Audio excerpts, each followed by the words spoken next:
Welcome to MagnifEssence in Motion. My name is David McLeod. I am your life mastery coach, and I'm delighted to be here with you, along with my fantastic guest, Scott Holmes. You know, we're going to be talking about something that I think is really, really important today. The title of this episode 32, is From Burnout to Burning Bright, which happens to be the title of Scott's newest book, which is about to be published. I believe the official publication date is May 19th. So we're all excited about that. And I invited Scott on because I want to talk about this book. I think the topic is extremely important. And I think that it's perfectly timely, especially given that the book is soon to be released.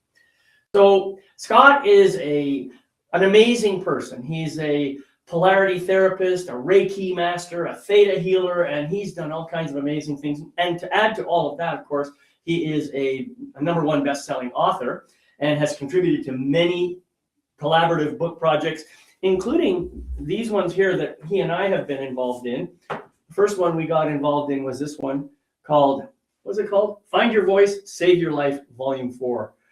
Transcendent Men, Real Stories. Now, I don't know how I ended up in there. I don't think of myself as a transcendent man, but anyway, we did that one together. And then the next one we did together was my book called Gifts of Wisdom, Practices for Healing and Empowerment, and Scott was a wonderful contributor to that.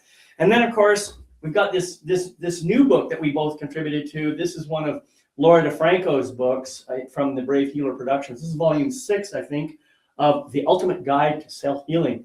So both Scott and I, as you can tell, have been quite busy. We do a lot of writing, and it's just so much fun.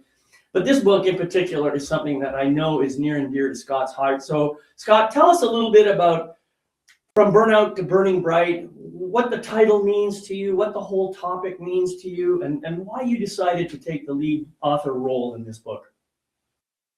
Thank you, David. David, and just for everyone to know, we do podcast together. We do write together. We collaborate together. David is exceptional in his vision and in the way that he goes about his life. And I count him as a friend, and I thank him for that. The book. Last August, I'm on a call with Laura, and she says, you need to do lead a book. And I'm like, no, I don't want to do that. That's too much work. And bang, right when I was talking to her, From Burnout to Burning Bright came in. I had been talking to a number of people and clients about burnout. They were just burnt out. They were overwhelmed. They didn't know which way to turn. They were in survival mode. And in going through that, in the U.S. anyway, and in much of the world, there are so many things that are happening and changing. The world seems to be changing at such a rapid pace that it feels like the ground is just kind of shaking. And in order to make decisions, whatever decisions you are for your family, for yourself, for business, it feels like being ungrounded. You can't do it. And so you get into survival mode. You get into the shell. And this overwhelm, I think everyone has felt it. And I know, David, in telling your story, you talked about the overwhelm that was long-term. It didn't happen and creep up on you on one day. It kind of evolved, and it got bigger and bigger and bigger. And then you were in the middle of it. And right. I loved your story because you really brought out the fact that, overwhelm isn't just a momentary thing, a weekly thing, a month thing. It can be a years-long thing. And the book is about letting people know they have a lifeline, letting people know that there are people that have gone through it, have the T-shirt on the other side, and they have tools to be able to do it. It wasn't these massive, oh my God, tools. It was those daily tools, those little things we do for ourselves in order to what we call micro changes, just a click.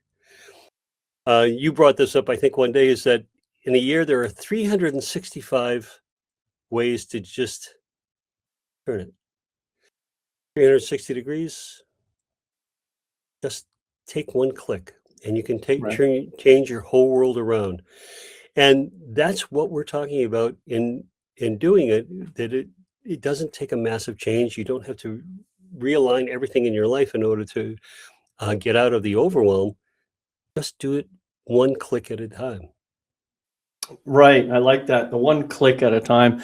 That's really good. You mentioned about how long it takes to burn out, and I think it's an important thing for people to understand. Um, this morning I was thinking about that and the whole idea of burnout and why it was so difficult for me to contribute a chapter, because I never really saw myself as burning out per se, right?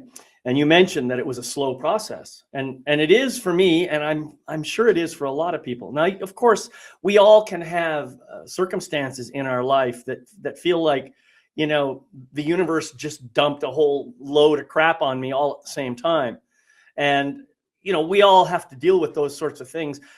But it's a different kind of feeling when that happens. First, we go through our momentary bits of panic and try and say, oh my God, why is this happening? And blah, blah, blah. And we go through all that stuff. And then we just kind of deal with it. And that becomes kind of like the question, well, how do you eat an elephant? Right? One small bite at a time. And that's what you're saying with this one click. And so, but for me, it wasn't like that, because I've had a few experiences like that in my life, and I've written about those in a variety of ways. A car crash here, a car crash, another one too, 35 years ago, that also happened. But those are for another story. My point is that the idea of burnout, to me, it's kind of like going up to a buffet table, and I load up my plate with the things that I really want, and then I see that there's a tiny little bit of plate left, so I say, oh, I'll just put an olive on there. Or maybe and there's another spot over here, I'll put another radish. And before you know, you've got this heaping plate, and there isn't a chance in hell that you're going to eat it all. But because your eyes are bigger than your stomach, that's my mom always used to say to me, you take more than you can possibly eat, right? Well, that's what I did. And so to me, that's what happens. It's kind of like being at the buffet table and say, oh, I'll try a little bit of this and a little bit of that and a little bit of this. And before you know it, there's too much. And I think that's how burnout approached me. One more thing, sure, I can handle that. I can say yes to that, because I can squeeze it in over here. And you don't even notice the effect of it. And we see ourselves as, I don't know, maybe in a way we see ourselves as kind of like superheroes. I have an obligation to do anything that someone asks me to do. This is how we see ourselves. And so overwhelm, for me, it was more like burnout. It wasn't really burnout. It was more like slow burn. That's the way it was for me. And so that's why my story, I think, may have been a little different, but I'm sure that there are a lot of people like that. And you may not even notice that you're overwhelmed until it's too late. And this is why I think it's so important just actually to take pauses on a regular basis, like you suggested, and take the pause, just kind of notice what's going on, notice how you feel that little tension in the back of the neck, right between the third and the fourth vertebrae, and just let it relax. Just kind of invite it to say, oh, I feel so good. So I don't know, I kind of ranted on there a little bit there, Scott, but does that kind of make sense for you? It's perfect. Absolutely. And I think we all do that. I used to have the Superman cape that I would pull out every time somebody called and asked for help. Right. And the more I helped, by the way, the more calls I got, because I said yes. And so what I found is that I gave so much of myself away, I didn't have anything for me. And that you can't give from an empty cup. And damn, I got empty. So in caring for my daughter and my wife long term, because they were both, my wife had a 20-year battle with breast cancer, and then my daughter, who was multiply handicapped, there was caregiving all the time. And so for me, it built up and built up and built up, because I couldn't get out of those roles, and anything I had to do or needed to do would just be added on. And much like you said, with the dinner plate was overfilled. Mm-hmm. You know, when you're younger, you go Thanksgiving dinner, and you You take eat the 2 whole plates. turkey. You're on the second plate before you think, well, what am I going to get left? And then in your 30s, you take your full plate, and then you pick what's on your second plate. When you get into your 40s and 50s, you take a plate, but you're particular about what you put on there. By the time you Right. get to our age, you're like, okay, what are my favorites? Okay, I'm just taking those because I don't have room for everything. So you become Right. much more particular. Right. And we're much less prone to overwhelm, even though it does happen. And I know you and I have both been through that, where you say yes to so many things, and then all of a sudden they come all at the same time. When it's 6 Mm-hmm. months out, it looks really good. You can say Right. okay to anything that's 6 months out. However, when the 4 things you've said okay happen in 2 weeks, That's right. it gets to be too much, and that's where we all end up. Right. So the other thing about the book that really brought it out for me was that how people reframed their burnout experience. There were couple of people that said burnout is a friend, and it sat there and it let me know that I was doing too much, that I didn't hold my boundaries, that I wasn't being true to myself, that I wasn't giving back to myself. That burnout, and they didn't look at it as the enemy, as this dark force or this tidal wave sweeping over them, but it was something that came to visit to let them know, hey, you're doing way too much. And sometimes we don't see that until it has a physical manifestation of being Right. in bed where you can't do anything Mm-hmm. because you have depleted yourself so much. Yeah, it's an amazing tool. And I'm glad you mentioned that this idea of seeing burnout as a friend. I think really, if you think about it, pretty much every experience in your life could be thought of that way, because every experience, no matter how pleasant or unpleasant it may have been at the time, provides you with another experience to get to know yourself more than you did before, to get to know more about who you really are. That's what these experiences are designed for. That's why we invite them into our lives. And now I know that a lot of people will say, well, I didn't invite that into my life. It just showed up unannounced. Yeah, I understand how you might want to think that way. But the reality is, all of us, every single one of us, we all signed up for this in one way or another, whether we want to admit it or not. We may have done it even before we were born. We made some kind of a spiritual agreement or a contract or whatever that says, I want to experience X, Y, and Z when I'm in my physical manifestation. And then when the physical manifestation comes about, you completely forget about the commitment you made and the plan that you made, and you go through life and it all appears like an accident, but it isn't.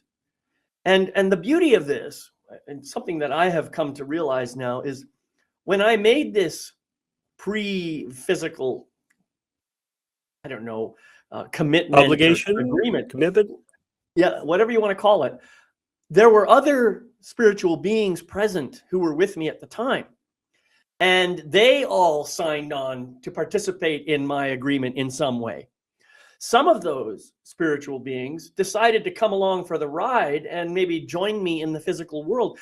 I may not have even met them until I was in my 20s or 30s or 40s or 50s, but somewhere along the way, we come into contact with each other.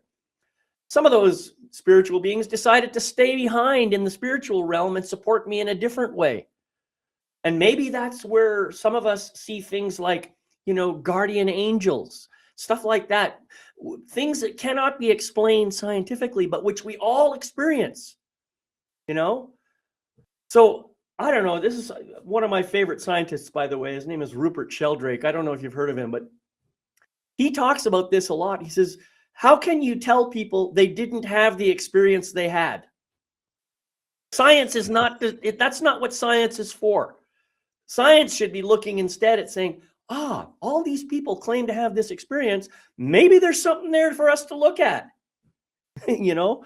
So I kind of like his way of thinking about it. And but anyway, I'm going all over the place here, Scott. I'm But sorry. yes, you are, and don't be sorry. I absolutely love this because you and I both know people all over the world. We've had contacts because of our writing, because of the things that we do, the things that we create, and the shared experiences of people who are so far apart distance-wise in the world, yet have the same exact experience in the same exact way, independent of one another, has to lend itself to credibility. It has, you say, well, it's all in your imagination. Yes, but I know 5 people who had that same imaginative happening at the same time. So Right. is it really does not exist, or does it just exist on a plane where we can some people can see and some people can't? Well, and if you go beyond that, I mean, I know that you've had plenty of exposure to the scientific method and various other things like that. You know, when you think about what science can do, science can measure things. That's really about all it is capable of doing. You know, it Yes. observes and measures. And then we have this notion of a hypothesis and then trying to prove the hypothesis true or false. But the only way we can prove it one way or the other is by observing and measuring, right? And so Exactly. the thing about it is when you think about observing, just think about vision alone. The human eye is capable of seeing things that have an electromagnetic range of, I think, 300 megahertz up to 900 megahertz, something like that. I'm not sure if I've got Something those like numbers that. right, but it's in that Yeah. range. Well, okay. Well, what's at 290 megahertz? And what's at 910 megahertz? Well, it's beyond our capability of seeing, but that doesn't mean it doesn't exist. And it's the same thing when you think about your hearing. Your hearing. Typical human range for hearing is 20 hertz to 20,000 hertz or 22,000 hertz, something like that. And that's cycles per second, by the way. Those are sound wave frequencies. I mean, sound wave has an infinite range of frequencies, but we humans can hear the range from 20 to about 20,000. Now, if you go up to 20,001 and you can't hear it anymore, does that mean the sound is not there? I mean, dogs hear at frequencies higher than humans hear. So this is something that we humans have to kind of wake up to. Just because I can't see it, taste it, touch it, feel it, or smell it doesn't mean it doesn't exist. Love it. And therein lies.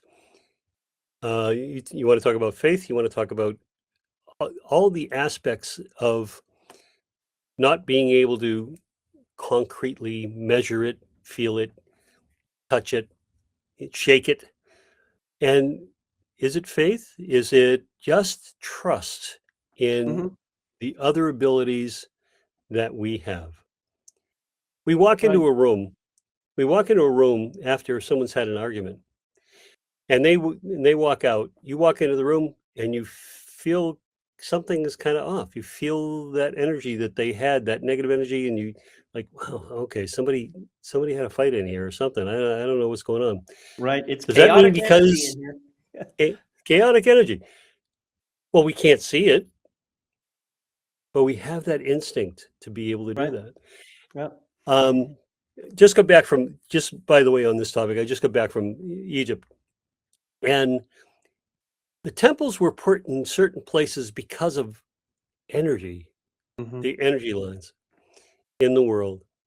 You say, well, they seem to be kind of haphazard. Well, maybe, but let me tell you, when you're in those places and you are standing in on that ground, there is a difference. There is a different feel. There is a different. It's almost like a hum.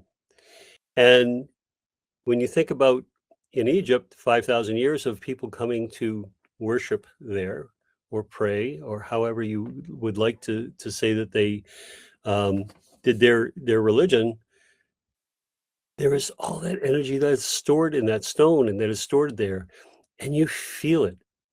Mm-hmm. And therein lies the experiential part of why I travel, is because you can see a picture. I've seen pictures of the Great Pyramid hundreds and hundreds and hundreds of times, right? It's on the dollar bill. It's all of these, the symbol of so much greatness, but being there and being inside it was a transformative experience, entirely different than anything that I've ever had. So, so perspective change, and this, I think it goes back to everything we're talking about, is perspective change. When we see something, changes the observation. They say energy, if it's observed, that's when it changes. Intention, when we do things with intention, it changes that, because we're observing it, we're changing it, we're forming it.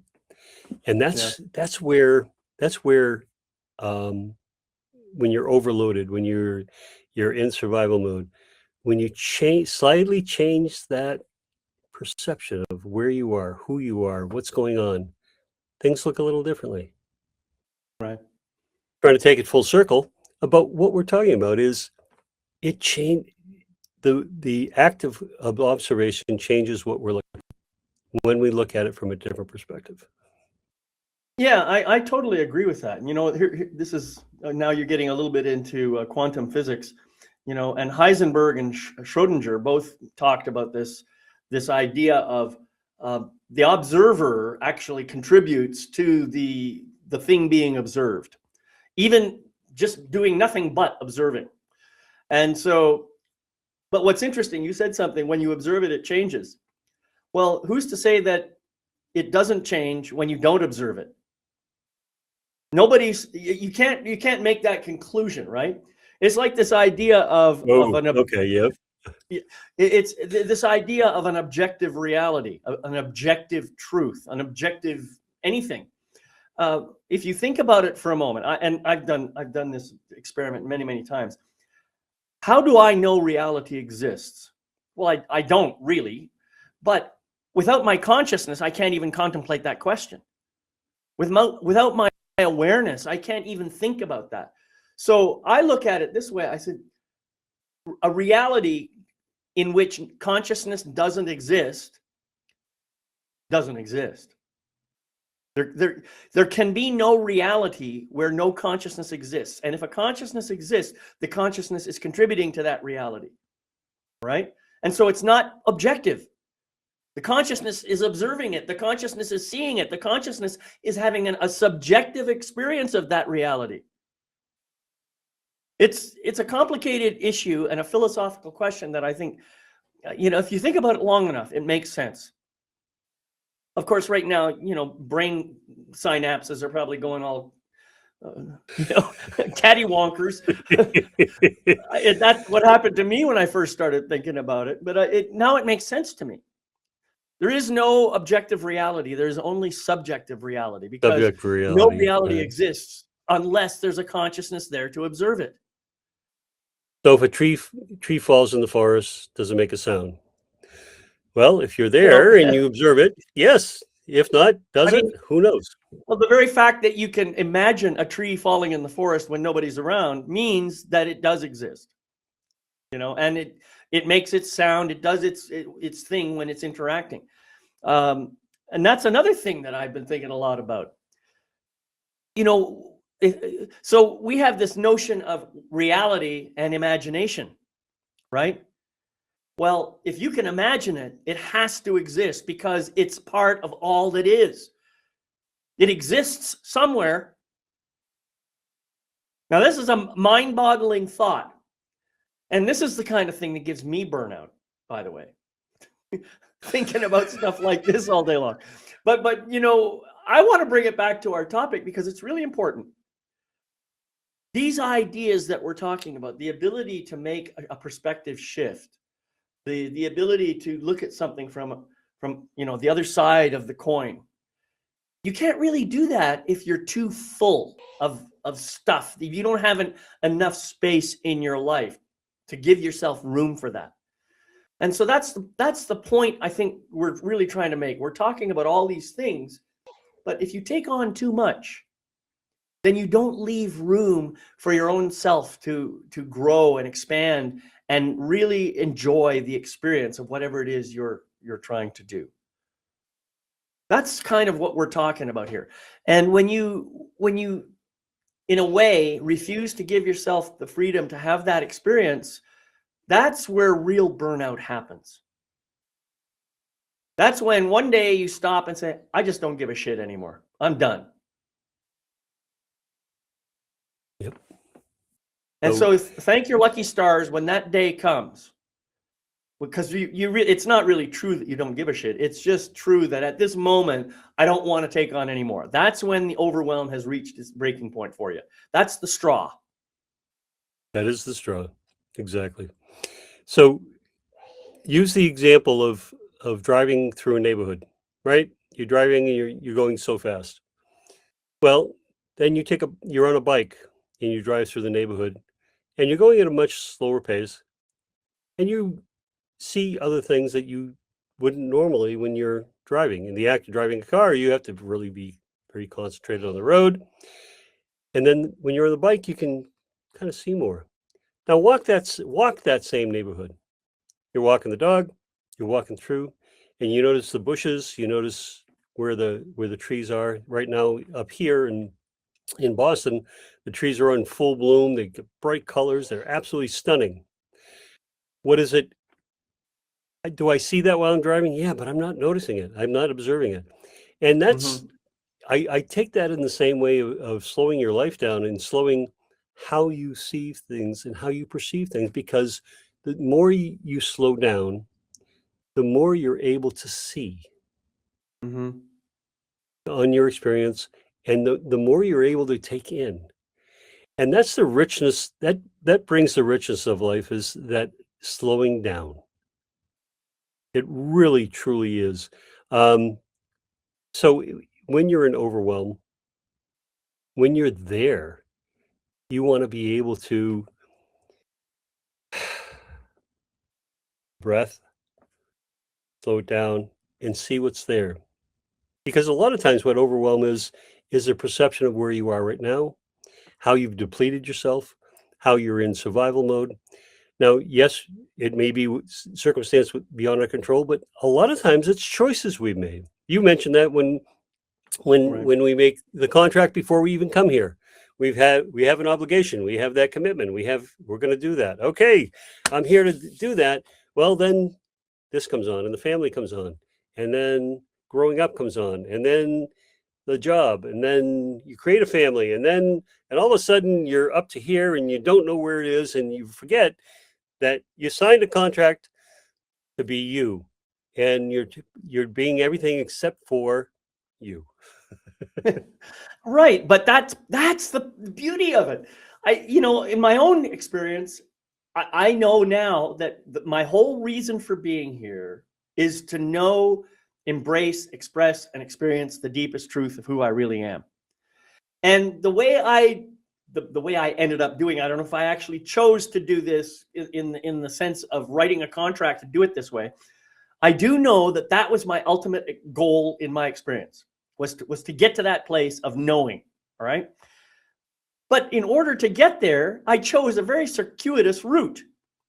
I started by forgetting who I am. One of the first things that happened to me in my life was my mom telling me, I know you better than you know yourself.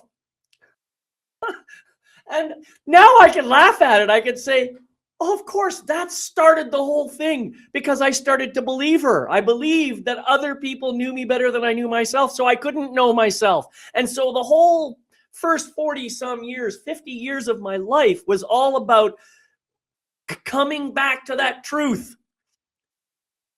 And what an amazing journey it's been.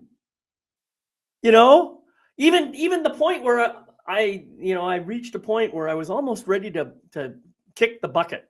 I was ready to pull the plug. But something stayed my hand, and it was, I don't know, a whole bunch of things, but one of them was just the thought of leaving my children without a father. That part really hurt a lot.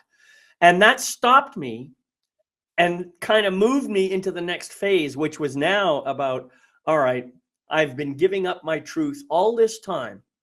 Now it's time to reclaim it and get back to that truth. And in the process of doing that, I now realize how important that one little detail is. Knowing the truth about who you really are. And so that's why I focus like all my energy on that message. So other people can learn it before they go through the same kind of burnout that I did. But I'm not complaining about it. As I've said before, you mentioned that someone treated burnout as a friend. Well, this whole thing has been just a wild and crazy ass experience that I have loved every minute of it. Although I didn't always enjoy it. Yeah, we there are a lot of things we walk through that we don't always enjoy, and I've tried to cultivate a lot of that into my life now. The traveling. We were we were in a balloon ride. I was in there there were 4 compartments and 6 people in each compartment plus the pilot. So 25 That is a people in these big balloons. balloon. Big balloons. And there were 25 balloons, all Right. full, at sunrise on the west bank of the Nile.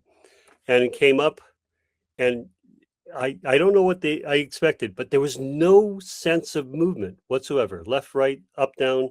It wasn't, you kind of expected, oh, if we go fast, I'll get the roller coaster stomach feeling, right? Nothing. It was just calm. And we were able to see just so far. We went up to 2,000 feet, and then he brought it right back down within 20 feet, by the way, of where he started, which was amazing, because the next day we're on the boat and we see this balloon slowly drifting onto the other side of the Nile, all the way over to the city. I'm like, oh, they're going to be in trouble, because they stayed on the side where all the farmland was. So if they had to come down, they had to get yelled at by the farmers. But it's those experiences that changed my perspective. I've never done that. I've always wanted to do a balloon ride. For whatever reason or not, it never happened because of wind or something else. But I always wanted to do that, and was able to. And to be able to consciously make the decision to go to Egypt at this time, when there is war going on in very close by, when there are all these things going on, I was called, and I asked. And I don't know how many people have this, the ability to ask their guides, to be able to stop long enough to listen, to be guided by them. Hey, is this for me? And really, that's the questions that I've come to ask: is this for me? Right. It helps me maintain my boundaries with people, with projects, with time, with energy. It allows me to just take that moment and say, is this for me? And I found that question, sometimes it's no. Sometimes it's, well, let's get back. You're next in line. You're number 35. We'll get back to you in a bit. And other times it's a complete yes. Damn it, this is right. It feels right then. It feels right the next day, and it feels right the next day after that. And I think the boundaries are a big aspect of where we draw them, about how we deal with the overwhelm that life can be. Because if you were anything like me, I said yes to everything when it came to other people's needs. And that left me really just empty. But in the process of doing that, you learned some powerful truths about yourself. Absolutely. And that's really the point of this whole discussion, I think, that no matter what we go through in life, no matter how pleasant or unpleasant it might be, it helps us to get closer and closer to the deepest truth of who we really are. That's ultimately what everything is all about here. And we may not always see it that way. Yeah. And Sometimes it's very hard to. right, and there are people who are doing things right now that maybe are self-harming in some way. Like maybe they drink too much, or they smoke drugs, or do drugs or whatever, and they say, I'm stuck in this, I'm a victim, I can't get out of this. Well, Exactly. it may feel that way right now, but the truth is you can get out of it. You can change any aspect of your life if you want to. But the point Absolutely. is you have to decide what's really important for me. You have to say, what is really important for me to know the truth of who I really am right now? All right, I've been doing these drugs for a while. I've been drinking all this liquor. I've been doing this. I've been doing that. I've been chasing women or men or whatever the case may be. And I've been, very, very involved in all that stuff. But none of that has made me happy. None of that has actually helped me in any way, except to realize that that's really not for me. That's not who I really am. So the question is, who am I? And what do I want to choose going forward? That's kind of what it boils down to every single time. And when you can narrow the gap between the pain over here and the pleasure over here, when you can start narrowing that gap and bring it closer and closer together, what happens is you're just making faster and faster choices that support your journey towards the truth of who you really are. I love that you put it that way, because again, that pain pleasure, right? But it's all in how we see it. We as human beings cause so much of our own pain, whether it's worry about what's going to happen in the future, obsessing about what happened in the past that we can't change, not accepting it, allowing things to come up and just accepting that, oh, it's here in front of me, so I have to accept it, rather than again, boundaries, but also in how we see ourselves, what we're capable of, why, does this align with who I am? So one of the things I wanted to bring up, by the way, is some of the authors within the book and some of their stories about how they what they went through, how they did it. Everybody has a story, right? Everybody has their come to Jesus story. Their, oh crap, I can't believe I lived through that. And one of the stories is from Deanna Cotton, who lives out in Nebraska, and she is suffering from ALS. And for me, she is an inspiration, because she knows what's coming. She has 4 children. She is dynamic. She was in hospice at one time and took herself out of it because it was literally killing her. The care she was getting was terrible. So she came back home and thriving. Her hair color changes on a daily basis. She has more tattoos than she ever thought possible, and she is one of the most alive, present people that I've ever met. I do hospice work, and one of the hospice patients I just got has ALS. And I've had people in my life that have had ALS. I had someone who was diagnosed and lasted 17 years. He got it when his children were small. He says, I want to walk my girls down the aisle for their wedding. And he was determined to stay. And he did. And he walked both of his girls down in a wheelchair, but he led them down the aisle. I had my cousin who was diagnosed, and a year later was gone. So it is so all over the place. But Deanna, I reached out to Deanna, and she said, yes, let me talk to her.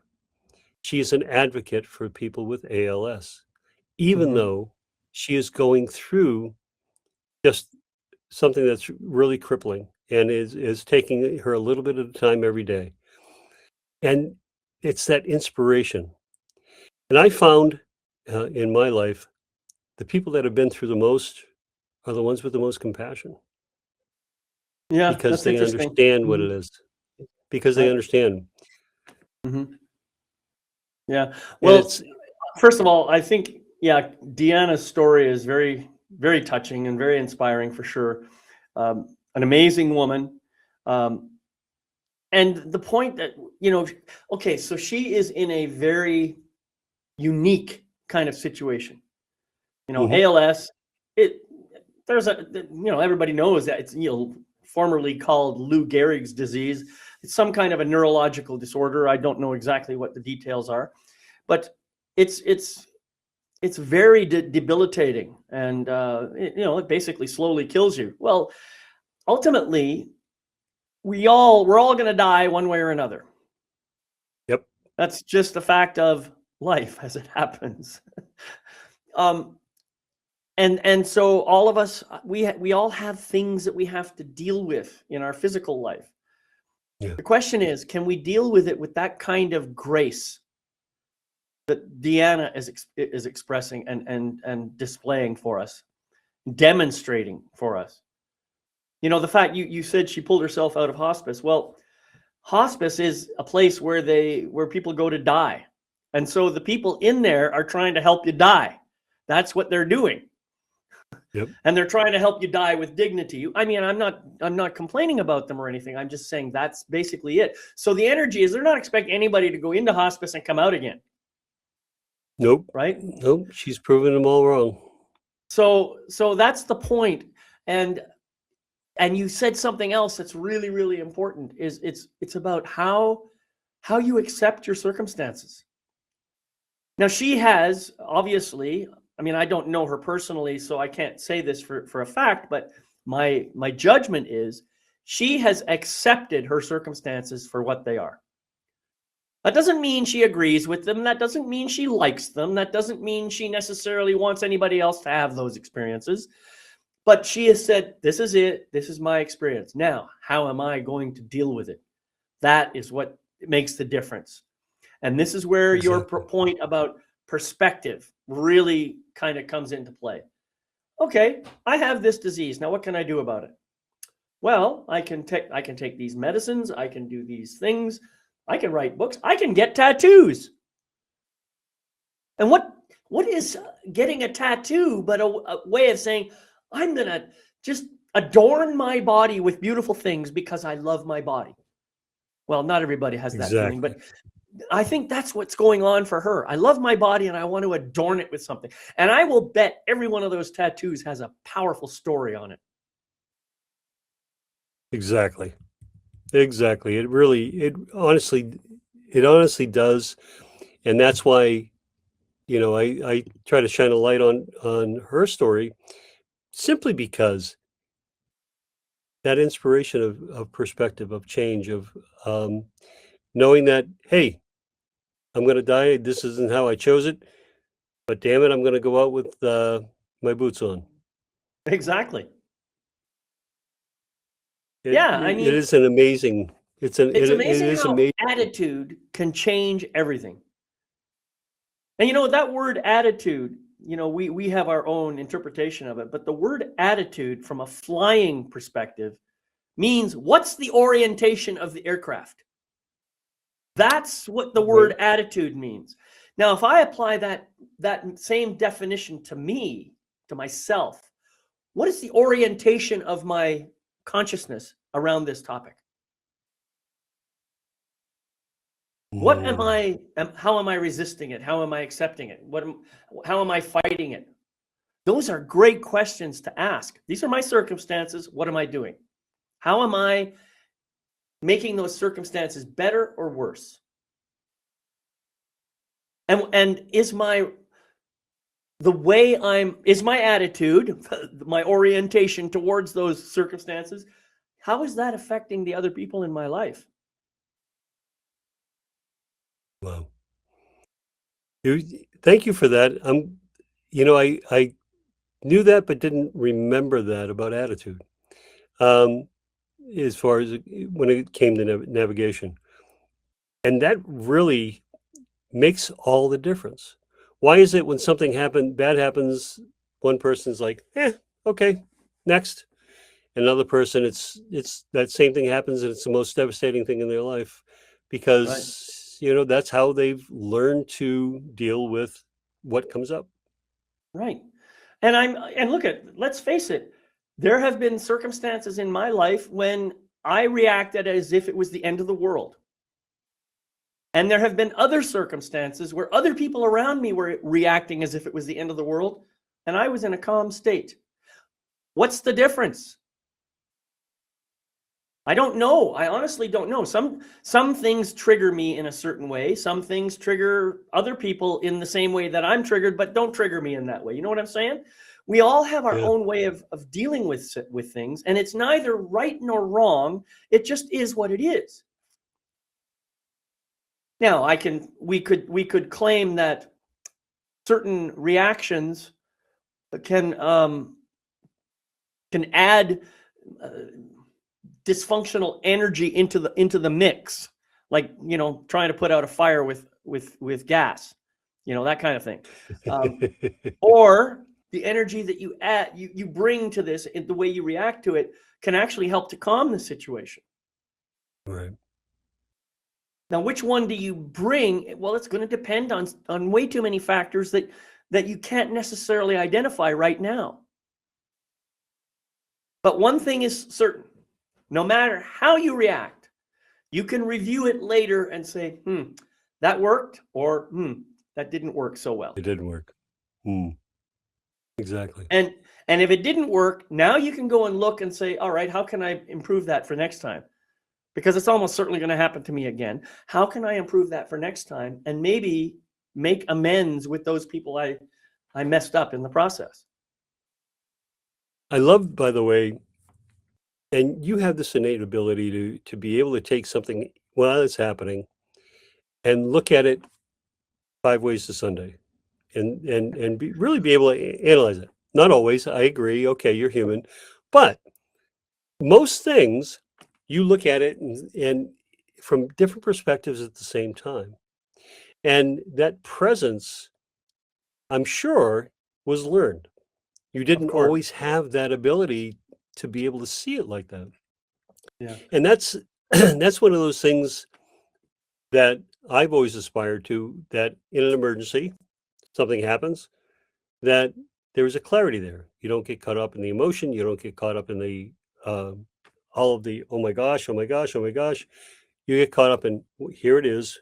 Here's what's going on. This is what I need to do. Okay. You take that apart. You might react to it later when you stop and think about it, but your initial reaction is deal with what's in front of you. And you have that innate ability, and I'm sure that it was through years of work, self study, but also the questions that you came up with to be able to say to yourself, hey, should I be doing this? What was the last time I did this? It was the wrong way. I mean, that's a lot of processing to be able to do in a very short period of time. But it's one of those things I think that people can miss, and as they get older, to be able to start taking away the emotional aspect of it. Most of our emotions, let's face it, most of our emotions are from childhood or our younger self and those experiences. And so we're expecting a certain reaction. Something happens and that happened when I was 17, and you're going to get, you feel that in your body, and you react to it in an emotional way. Well, you and I are over the age of consent. Consent. Yes, I always say consent is 50, because before that you don't know what you're consenting to. Right. So in doing that and being a full-grown adult and with a full understanding, it really changes how we see and work through our life.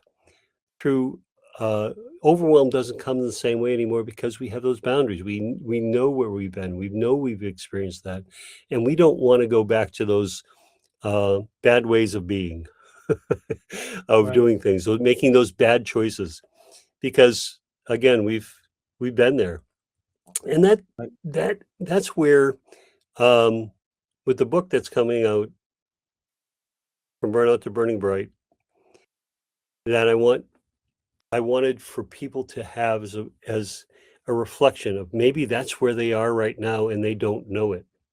Mhm. Maybe it's they're in the middle of it and they don't have the tools to be able to, how do I don't know what to do.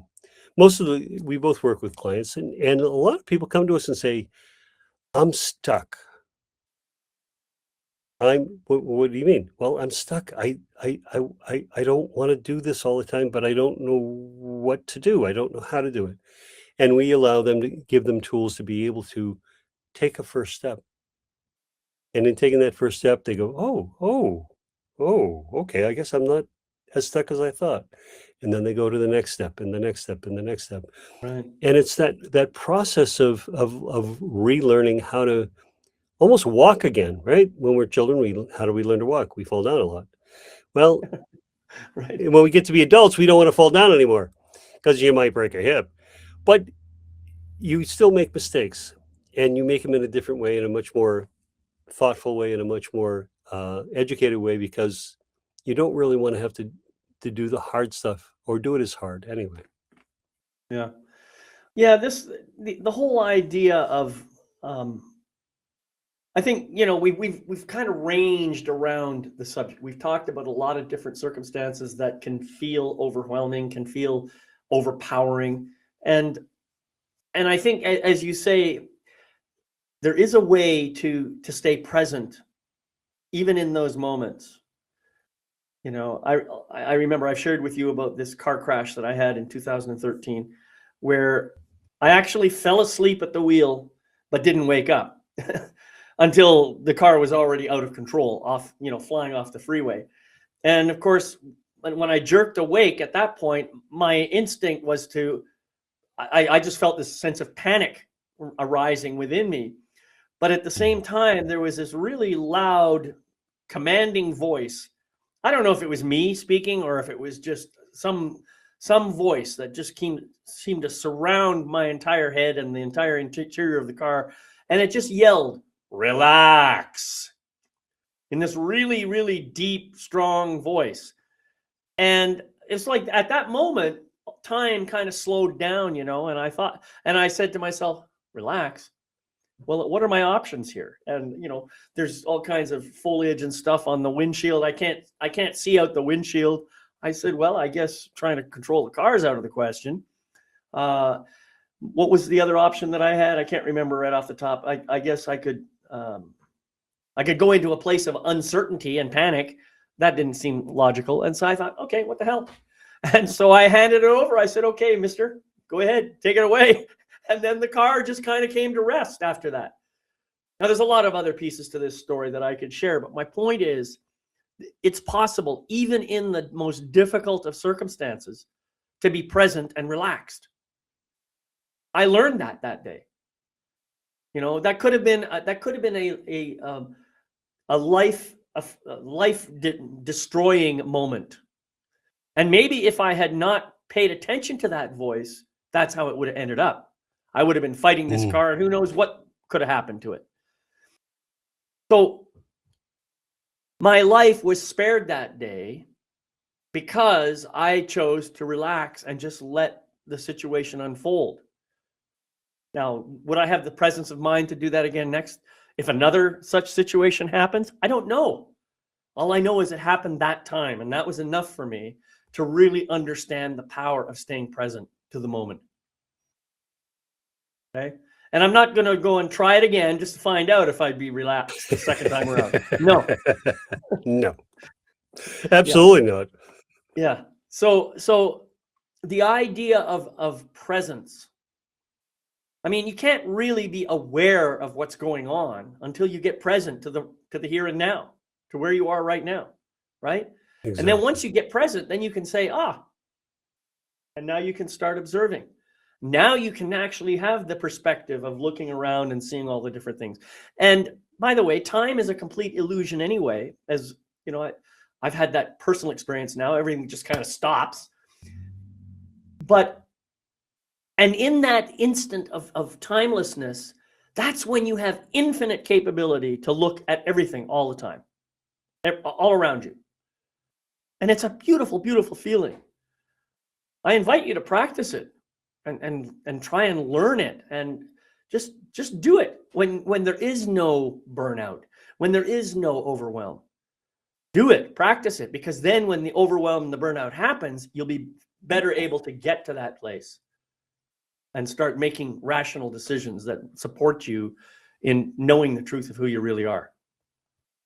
And therein lies the best cure for burnout and overwhelm, is doing those daily practices, being able to stay within yourself, being able to stay present, so that you can make better decisions.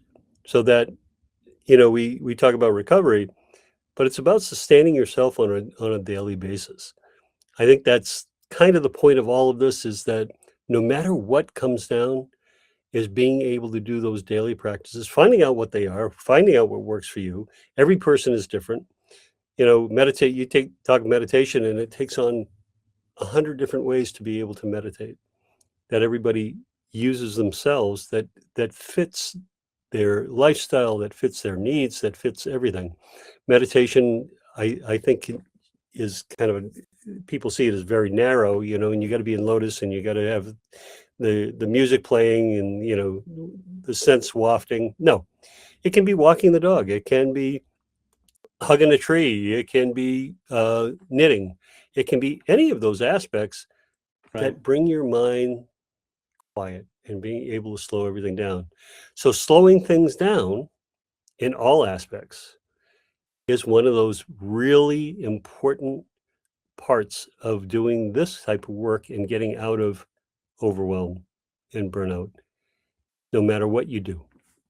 Yeah, that's beautiful, Scott. And I as you were saying that, I was thinking, we're always looking for the magic pill, right? The thing that will solve all the problems. Well, if there is a panacea, I really think that it has to be meditation. Honestly, I first of all, I don't think any medicine is going to solve your problem. I mean, it might alleviate some of the symptoms of whatever's going on in your life. That's true. But every medicine that you take creates problems of its own. I haven't heard of a medication yet that doesn't have side effects. So the more you can eliminate medications and revert to natural sources, the better off I think you're going to be in the long run. But the key here is getting into meditation, bringing yourself into the present moment. Because there is no other time other than right now, regardless of what your mind might have to say about it. And if you can bring yourself back to that place, no matter what you're doing, as Scott said, walking the dog, knitting, reading a book, whatever you're doing, it doesn't matter. Trying to stay present. That's the key. Because that in the present moment, there is no overwhelm. There is no burnout. Everything is perfect in that present moment. Even surely people have heard of The Power of Now by Eckhart Tolle. That book, he's got sold millions of copies. I highly recommend, if you haven't read it, read it. It's a good book. Great book. Please. Mm-hmm. Yeah. Anyway. I think we've covered a few things. And Yeah, between this dimension and the infinite number of other dimensions that there are, but it comes through to the aspect of you are in charge of your life.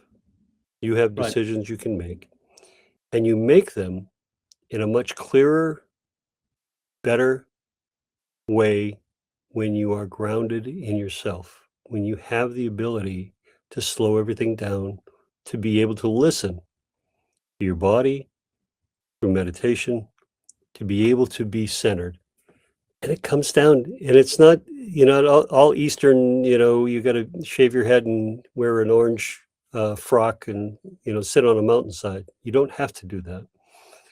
You just have to sit in the chair and try to be calm and peaceful and quiet. Put the cat in your lap, put the dog in your lap, pet the dog and the cat. Just allow yourself to be able to do that. Right. And if that's whatever it is that put you in that state, and that's where it's all about. Right. Yeah, and I think another thing I want to make sure people do is don't be afraid to reach out to people to support you. You know, you've got both Scott and me right here. You can reach out to either one of us and you will get support, whatever you like. But there's also people in your life that I'm sure are able to support you. So build your network of support people, people who already align with your idea of knowing and expressing the deepest truth of who you are. And if you can surround yourself with people like that, the burnout will disappear from your life entirely. It is right. Scott, this has been an Right. awesome conversation. I want to thank you for being here. Do you have any final words you'd like to share before I wrap it up? Well, we did. The reason for this was, other than to talk to you again, which I do on a regular basis, which I enjoy, is talking about the book, which is From Burnout to Burning Bright, and it's coming out on May 19th. It is a collaboration of 25 authors, and you may get words of wisdom that you need to hear. Thank you. Oh, no may about it. You will get words of wisdom. Thank you. Yeah. Well, thank you, Scott, for being here, and thank you for putting this book together. I'm looking forward to seeing it in print, and I will have my copy in my hot little hand as soon as it's available. I want to thank all of you for being here today, or watching this recording, or being on the live presentation, whichever way you showed up. And before I close out, I'd like to just share with you what I call the life mastery mantra. 3 simple sentences that you can take and take as your own and embrace them, modify them if you need to, but it's real simple. It goes like this: I gratefully forgive the imperfect being I have been in the past. I gratefully accept the magnificent being I am right now. I gratefully welcome the evolved being I am becoming in each new moment. So thank you, friends, for being here today. It's been just a delight. Thank you, Scott, for sharing your amazing wisdom. And friends, we'll see you next time on MagnifEssence in Motion. I wish you love, light, and blessings on your journey. Bye-bye for now. Bye.